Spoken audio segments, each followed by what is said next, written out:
All right. Hi. Hello. It is me. I'm seckswrecks. This is Ynglet. It's a game that came out this year. I'll just get started and we can see. I can explain it as I'm going.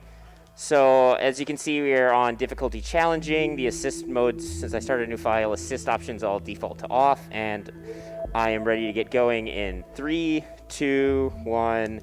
And that didn't really matter because we time everything. We time everything for the leaderboards with loads removed. So like the real time, I'm not really worried about. But so this game, it didn't dawn on me until someone described it as to me like this. It's sort of like an Echo the Dolphin like. So as you can see, you kind of swim around, and it's described kind of as a platformer without platforms. So what I'm doing here is I'm resting, and it creates a new checkpoint. That's a pretty helpful mechanic when you're playing through this game casually, but for reasons, having to stop, and another one I'll explain later, it's not super useful when you're doing speedruns. So what I just got there, we call them Doritos, or at least myself calls them Doritos, because they're kind of triangle-shaped. That is the main collectible in every level that I will be picking up to make this the 100% run. There is actually a 101% run as detailed in a PDF in the game's files. That requires you to actually perform the run in Copenhagen. So unfortunately, I can't do that with travel restrictions and whatnot. So anyway, so what you do is you kind of go between these kind of floating bubbles in the air, and then you bounce off of these lines. The blue lines, if you hit them normally, as I am now, you bounce off of that. And actually, in the next level, I will get the main mechanic, which is like a blink/dash sort of deal. And what we're doing now is just kind of screwing around and waiting for our little buddy to come and activate this portal so we can end the level and move on. They take a little bit of time to swim around, so sometimes I just like to, well, have a little fun. Maybe that's why my time is so low on the leaderboards, is that I waste a bunch of time ending up dying there. So once the little buddy reaches the portal, then the portal becomes active and you can leave a level. So the way the game progresses is odd number levels, so that was level 1, are like full levels like that. And then even number levels are sort of little mini one-screen puzzle sort of tutorial things that teach you certain mechanics through the game. This one teaches you that you have a dash ability, which, as I said, works pretty much like a blink. You don't actually dash there, you do teleport. So if you dash through the portal, you'll end up on the other side of it and never actually go through the portal, which, is not great for if you're trying to leave a level.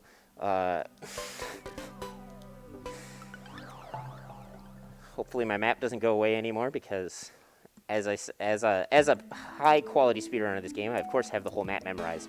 So I mentioned Copenhagen. The overworld is actually a stylized version of Copenhagen, and all of these levels that I'm going to have places, or the place names are all places around Copenhagen.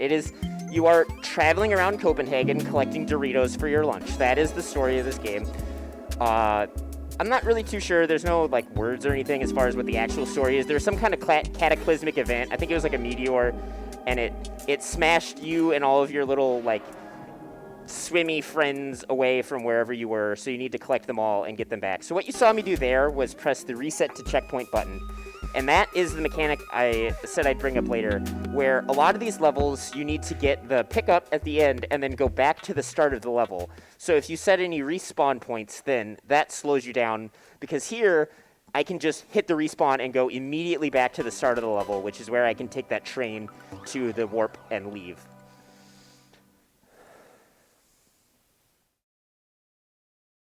So this one, you have to collect all of the little parts of the triangle before landing in order for it to become corporeal and let you activate the portal. It kind of reminds me of the seeded strawberries in Celeste, if you're familiar with that game at all.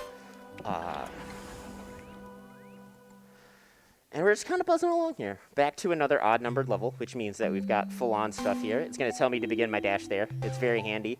So this level, actually, I was doing some practice the other night and made a mistake and found a nice little nifty skip. So hopefully I can hit that when I go for it later on in the level. Because it saves a pretty decent chunk of time, and it just looks really cool. So it's nice to do things that look cool when you're playing a game.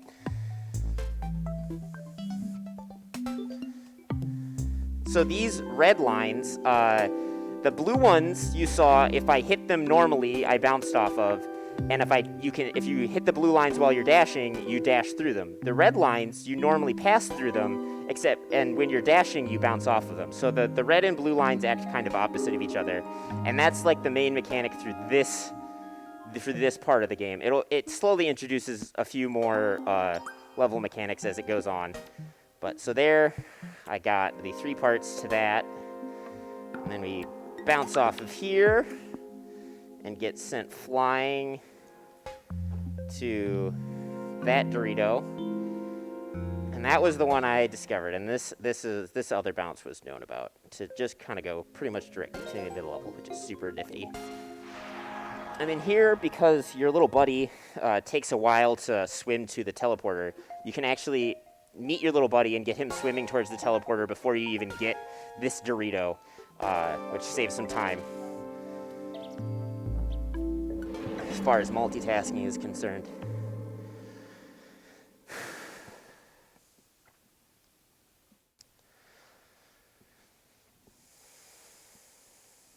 Oh wait, that was the wrong level.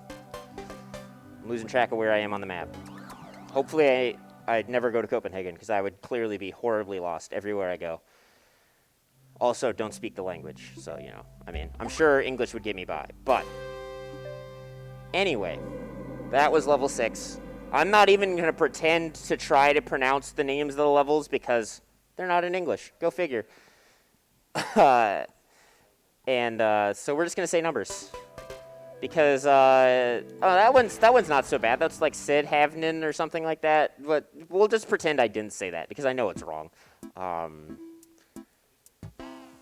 But so here, instead of taking trains, because I am from the United States of America and I must avoid trains at all costs, I go flying off into the sky like that to get to this split Dorito.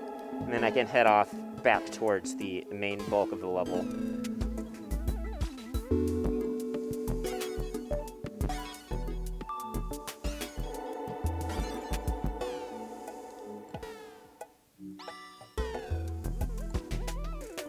So there's some pretty fun, like, when they have those, like, double red lines and you just kind of bounce in between them and go flying. There's some, like, really fun moments throughout all of this. And there's actually, the default assist options have a slight aim assist on, which helps you, like, target your bounces towards Doritos and stuff like that, which can be very helpful. And sometimes you have to fight against it, but it's not too bad. So here's another one of these levels where once I get to the end, I get this whatever this is that lets me unlock the ending teleporter, and then just immediately reset my spawn position back to the start of the level to take a train to the end.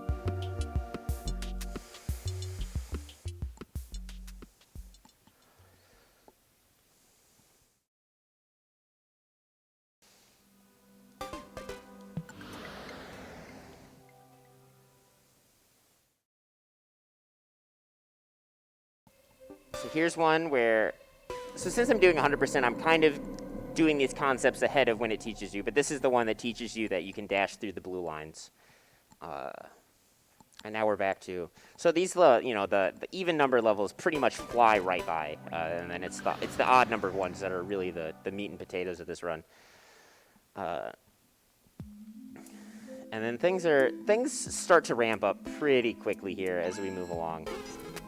This is like probably the last straightforward level before it starts introducing a lot of the really weird stuff.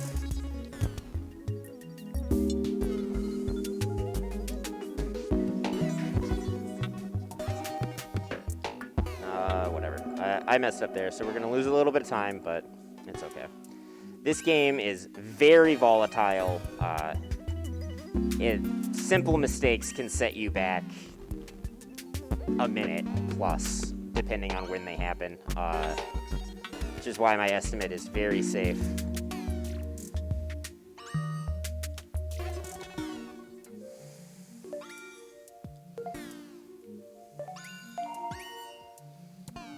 Another Dorito down.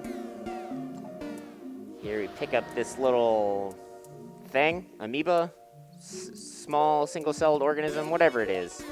before we get this last Dorito, and then warp back to the start. And see, I wouldn't even try to pronounce D-Y-B-B-L. There's too many letters there that I don't even understand how to pronounce. So we're just going to say numbers. And that was level 9. 9. I think that was level 9. I think I've played 9 levels of this video game at some point. And we move on.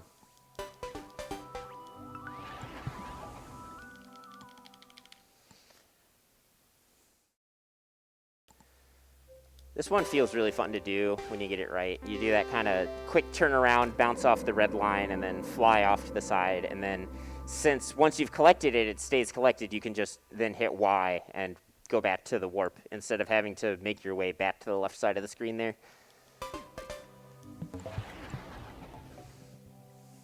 So here at level 11, things get a little inverted. And so now these bubbles with the hash marks on them, every time you dash, you see they get kind of damaged, as it were. And eventually they pop after you've dashed enough times. I don't know why I reset my spawn there. I'm supposed to reset my spawn here. But if you go to the pink outlined bubble, which is your spawn point, then all those bubbles reset. And so there was a quick a reset to avoid riding that train back down, just a slight time save. Get this Dorito.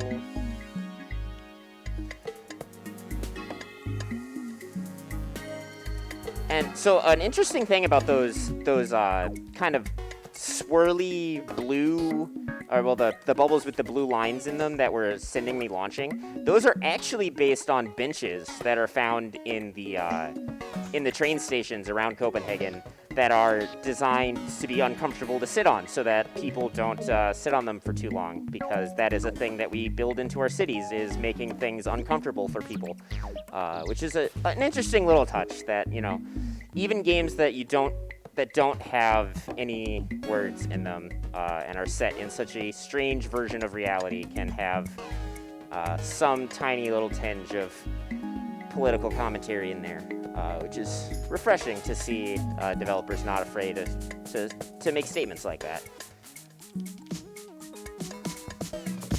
So I missed up an opportunity to show off one little trick.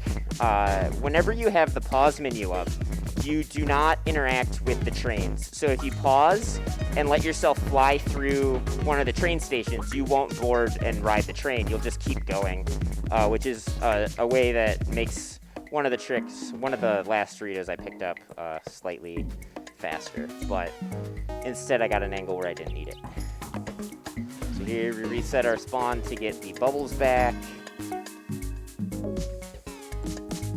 Here I'm going to take things slightly slower so that, or not, I said I was going to take things slower so that these bubbles were still here, but apparently the game had other plans, so I had to make that jump the slightly scarier way, but we got there. And here's our little buddy, so that means, of course, the level's almost over. Just a little bit more waiting, a little escort.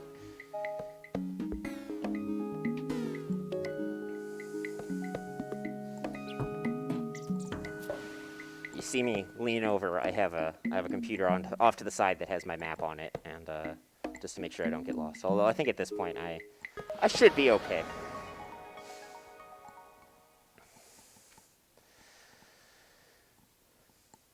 If there are any donations or things you want to read, you can go ahead and fire those off. Well, we do have a $25 donation from Anonymous who says, "Hi, seckswrecks. Good luck grabbing all the pretty Doritos. Do you think the jellyfish prefers Cool Ranch or nacho cheese? Asking for a brand." I'm gonna go with sweet chili lime. The ones that come in like the purple bag, those are really good Doritos. Oh, excellent choice.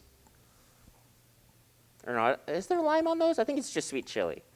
Whatever. You know the Doritos I'm talking about. They're very good Doritos.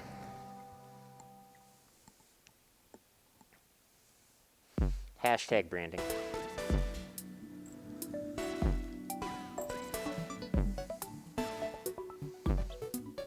Let's see if I can get this in one. Oh, we did. Woohoo!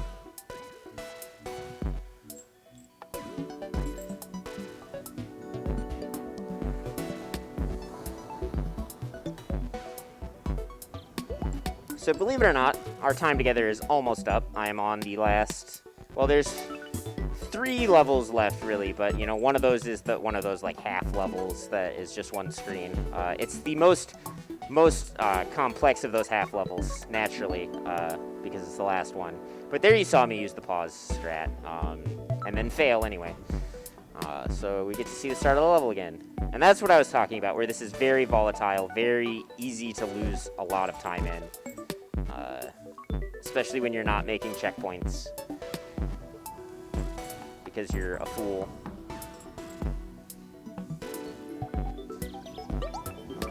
Let's do this. That works.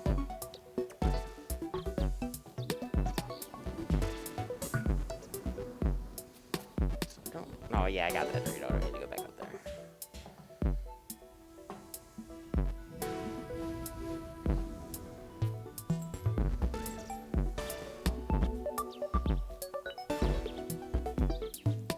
So all of the music is actually being dynamically generated via a custom-built step sequencer just for this game as you play through the levels. It's really interesting to see how it's all actually happening underneath the hood. And it's just kind of it's a really nice chill sort of ambient, kind of blippity-bloppity. I really enjoy the levels. I forgot to reset my checkpoint, so we are wasting even more time. Just more time to listen to this really cool music, I guess. Or more time to read out donations, or plug the charity, or upcoming things, our wonderful host. Well, I would like to note that last donation did go toward the Barney's Hide and Seek co-op any % no controller run. So currently, we're sitting about $340 away from that run being met. Oh, we really want to see co-op Barney's Hide and Seek. It's, you know, we get to be back in person, and what better way to celebrate spending some time together playing video games than to have everyone in the room play a video game together by not touching the controller while I waste even more time. Heavy sigh. Maybe this time I'll set a checkpoint or die again. Marathon nerves, everybody.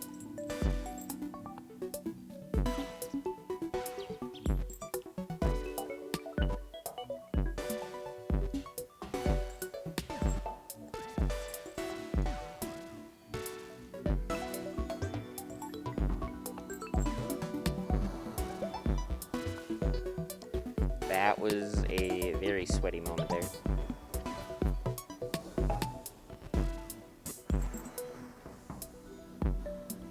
It's just, even though that's not where I should be doing it, let's just set a checkpoint. Seems like a good idea at this point. You know what I mean?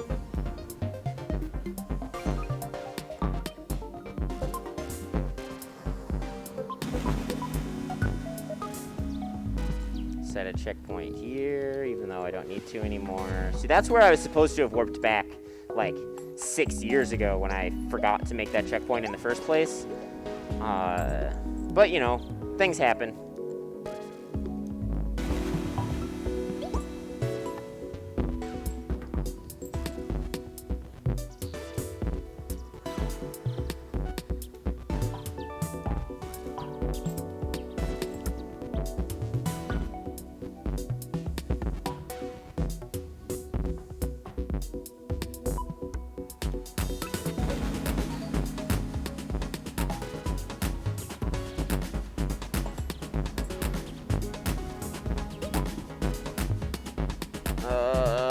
Well, good thing I made that checkpoint.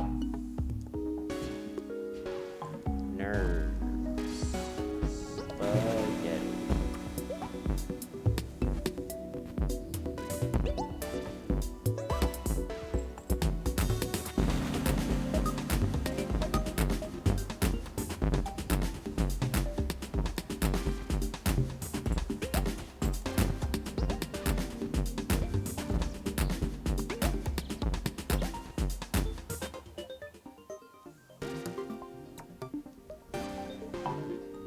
All right, there we did it. We made it. We got our little buddy. And this level My and our collective nightmare that is this level is finally nearly over.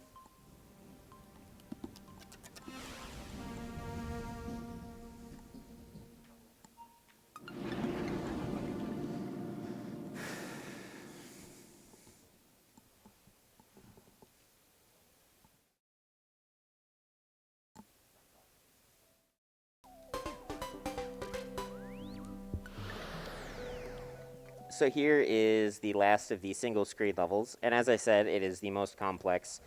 You can see there are bubbles everywhere, and all of these partial Doritos that we need to collect and avoid all those bubbles the entire time while we collect them. That was kind of sloppy, but we didn't mess up too bad, so things are looking better than the last level. And then finally on to 15, the final level of the game, where things are of the most complex, but hopefully it goes smoothish. Oh, that's not smoothish.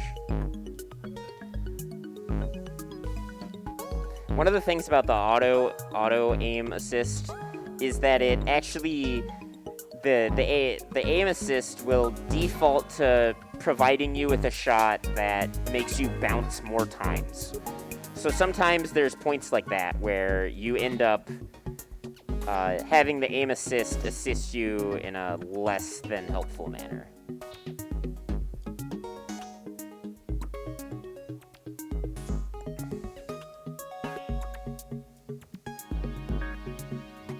Alright, so since this isn't one of the levels where we have to not make checkpoints, we're going to make a checkpoint here for safety. Learned my lesson. Or did I? Find out next time on Dragon Ball Z.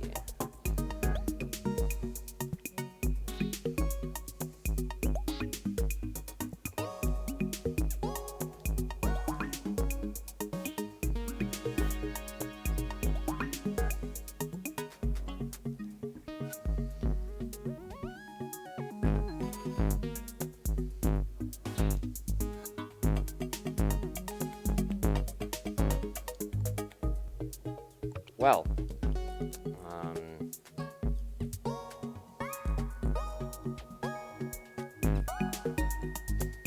what's everyone in chat's favorite kind of Dorito?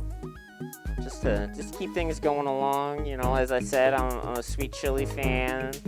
You know, a lot of people like to stick to the nacho or the Cool Ranch, you know, the originals. I know in some places it's called Cool American, which I think is very funny. Do they really have ketchup Doritos in Canada? I believe it.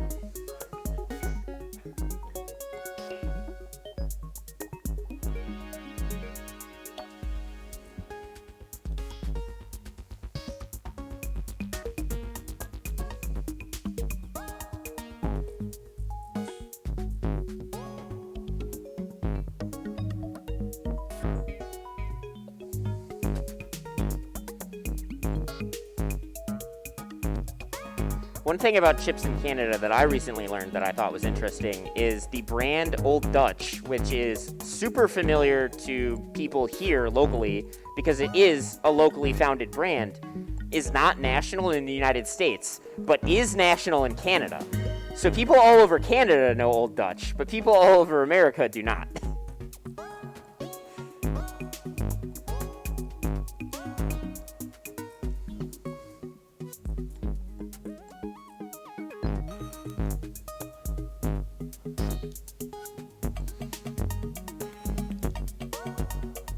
Any other interesting Canada chip facts?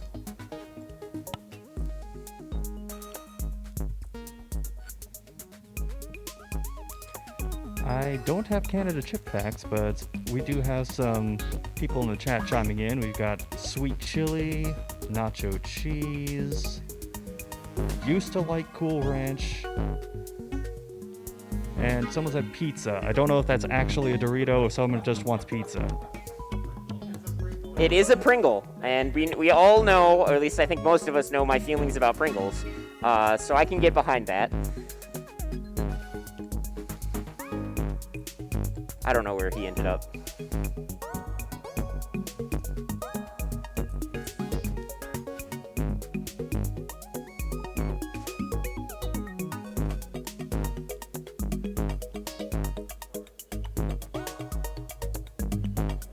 I hope that my Pringle Perler became visible. So here's an interesting story about the Pringle Perler.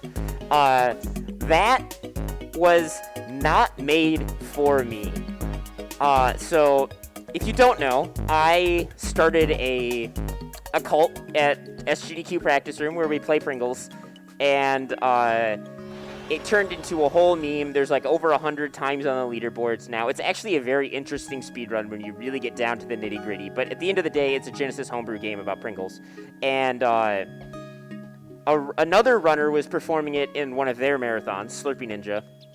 And that was one of the donation prizes for that block. And apparently I was one of the few donors during the Pringles run that was eligible to win it. So I won that in a raffle. That was not that was not specifically made for me, which is very interesting. Because you'd think me having a Pringles Perler, someone would have gone, oh, seckswrecks needs a Pringles Perler. That's not quite the case. Anyhow, be ready on time, because once I go into this next level, that's when time stops.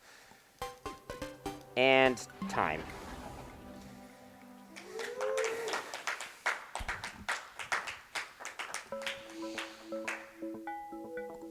Well, at least it was underestimate. So as you can see, we've collected all of our buddies back together to our little ring here. Some plants will grow. Everything's back to normal-ish after the impending disaster that was the intro. I just kind of want to watch this to double check that I got all the collectibles and to just decompress a little bit before we get started on the next setup. Because I've had a night of setup. Believe it or not, VR and VTuber back-to-back was, well, not back-to-back, but in one night was, it was a deal. So yeah, we got all our friends together and we're going to watch some TV. There's a Dorito on screen. There we go, 33 out of 33. Skip ending. Thank you for playing. Thank you for making a great game. Thank you for watching, sharing the stream out with your friends, donating to the OI Foundation, just making Midwest Speedfest the wonderful experience that it always has that keeps me coming back. If you don't know, I'm the founder of Midwest Speedfest. Been here since 2015. Been doing stuff. And it's been really great to watch it grow with everyone around it and turn into a wonderful local speedrunning community. So that's it. I've been seckswrecks. I'll continue to be seckswrecks as far as I know. And we're ready for Grim Fandango Remastered next.